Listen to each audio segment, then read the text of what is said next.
All right, guys. In this video, I wanted to show you exactly how I taper for my powerlifters. I'll link a podcast I did with Hayden Pritchard, who's done his PhD on this.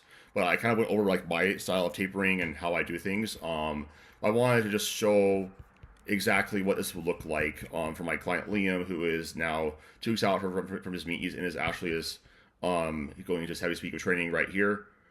And I'm just going to show you exactly how I would alter things in my sort of thought process around things. So this is the original sheet. I'm going to just duplicate this so I can just show you guys. English is hard. So we're going to do the taper. So what I basically do, first things first, is I'm looking at basically where his primary days are and then where his secondary days are / his last heavy session. So you can kind of see on bench press, right? He has 2 days of rest before his primary day, and this is what he's doing. On squat, this is his secondary day. This is his primary day. So he has 2 days of rest going into that. And on deadlift, this is his secondary day. This is his primary day. So what I'm doing basically is I'm going to think, how can I modify training to make it as predictable as possible, and have them show up. So what I do is I try to move around the secondary days to line up with meet day. So what I'm basically going to do here is, so he has 2 days off before his bench day, and since Saturday is meet day, what I'm going to do is put this day for bench on this day. I'm just going to put some rules above, and I'll show you what I'll do with the accessories after this too. You can see I'm going to put this right here. Delete these. I'm also going to move over some of his accessory work that I think is contributing to stimulus onto this day. I usually don't fully cut accessories out. I might cut off some of them, but I don't cut out all of them. I'll show you kind of like my thought process there. Now with squats, all I'm going to do again is going to also shift this to be on day 3, because again that maintains the same amount of rest he's going to have. It's because then on this day it's going to be meet day. So I'm just going to take this off right here.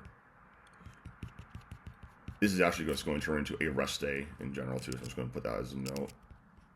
Then deadlift is already planned where it's on meet day. You know, that's pretty convenient. I don't have to really change anything. Now, because his primary day is on a Tuesday, what I'm going to do is, because for his block, basically we've been done unless a lot of high intensity stuff, because he just has a harder time with technique at that level of intensity, and so that's why I will program in some higher intensity stuff.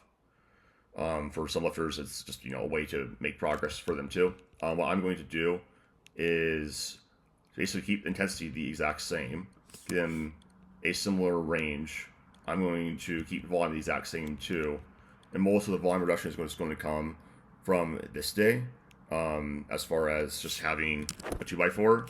And I'm going to do is look at basically this week. He did basically a RPE7. I'm going to maintain that intensity, because you want to maintain intensity as much as you possibly can going into a taper week, while letting things go up. So I'm also here, I'm going to go 5x1 at 7 RPE. That's going to give him some small fatigue reduction, but we're still maintaining intensity. In fact, it's going up, so he's going to still feel strong. You do not want to lower down intensity on a taper that much, especially on bench press. It tends to need that. And because this is also a 3-week block, is usually strongest on a week 4, I'm just going to keep a similar intensity ramp I regularly would. Just a very small difference, so he feels a little bit more fresh going into his primary day. And then on deadlift, I'm not really going to change much of anything. I'm just going to keep this actually at a 5 and a 6 as well. Just having him hold there. He tends to need a little more heavy work to feel good. And usually, this is going to be around like a last warm up area for deadlift, anyways, or a second to last warm up is what I would give him. So actually, considering that, he's probably going to be opening up around like 500. I would probably do something like 460 and 480 instead. Now on squats, as far as this is I would say the most tricky lift to taper. Liam needs intensity to feel strong on squat. going to maintain his intensity that he had on week 3. So if you look at his original block right here, he's doing 5, 6, and 7. So what I'm going to do is have that exact same. You see this right here. I'm going to actually increase intensity, but slightly lower down the volume. And 345, 355, 365. And so that's kind of what his taper would look like from a squat perspective, deadlift perspective, and bench perspective. Now, what am I going to do about these accessory work? So we have to remind ourselves accessories are a part of the training stimulus, and I still want to keep that in there. Now, what I will do is I will generally lower down the volume and take out anything that I don't think is that's actually contributing to strength. So that's going to be any sort of shoulder work, bicep work. I'm still going to keep in a little bit of some other stuff. Now, what I will do though is I will lower down the intensity and the volume because I'm just trying to get some blood flow and some movement. So I'm going to take this off right there. So what's going to look like is basically going to be like 5 to 6 RPE. And then all I'm going to say is I just want you to go in there, get some movement. It shouldn't even be hard, close to failure. I'm also going to remove any intensity techniques like myo reps. So no myo reps here. And then also lower down the intensity on the accessories. Because I still want to get some blood flow. There's something I've found with lifters is that if you lower off like too much edema, it can sometimes change like their leverages or how they feel. And so that's usually what I would do. The only time I would really, truly, fully take off accessories is someone's feeling just absolutely just destroyed. But that's essentially my thought process around how I would taper someone. Again, he's going to need some heavier exposure. Now, what I would probably do here is I would cap him around here, probably like a second attempt.